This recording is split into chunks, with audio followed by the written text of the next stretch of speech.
God was there more often than just in that moment of crisis.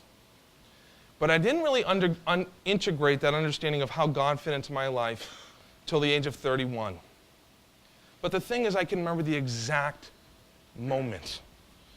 It was Christmas Eve. It's actually the moment my son was born. I found home in fatherhood. When I held that baby in my arms, it was a miracle.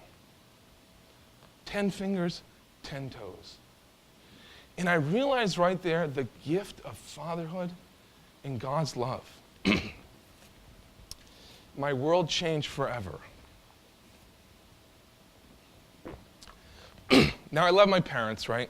I love my sister. I love my wife. But when Tommy was born, and a few years later, Caroline, my heart doubled in size in each of those moments. I have never loved two individuals so unconditionally as I do them. And it was that connection that I realized that God had that same love for me. It gave me the courage to acceptance and be accepted by God and to deepen my faith. Part of what I love about my life now is that I've come full circle, right? That it was totally weird to move back into the home that I grew up in. Now I take great strength in it, and I take great pride in it. I do still see the world some ways as myself as a father and a husband, or as that son and a brother. But I've learned to integrate both of those. And the way I've done that is I look for these great moments of grace in my life, moments of God. I see it every day. When I see my daughter Caroline carrying the cat around the house as if it were a stuffed animal, and I see that twinkle in her eye, I know that's God's love. And I can feel God's abiding presence as I hold my son's hand and I walk him to kindergarten in the morning. That's what I love. My view on life has changed. I'm still a reader, but now I mostly am reading out loud. I'm reading Curious George, Angelina Ballerina, and Nate the Great. I no longer look to be defined by these great heroic deeds. I take pride in being extraordinarily ordinary.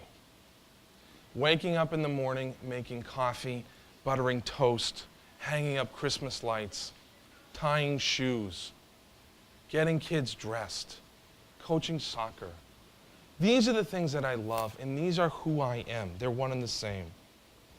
So as you head home for Christmas, understand that you're going to feel out of sorts, and that's okay. It's been my experience that in order to integrate our lives, we got to learn to straddle them before we can integrate. The disequilibrium that you feel, it's not a crisis. It's a form of intimacy, a way to get to know yourself and a way to find God.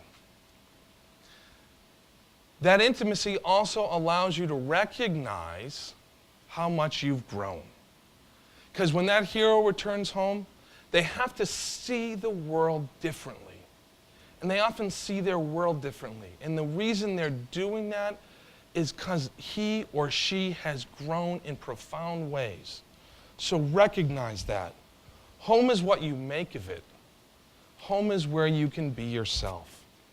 It took me a great while to feel comfortable in myself. I had a journey many miles, but I recognize now I had a companion with me the whole time. I wish I had known that sooner. I realized that for accepting and embracing God's love and Him as my companion, I began to feel comfortable in myself.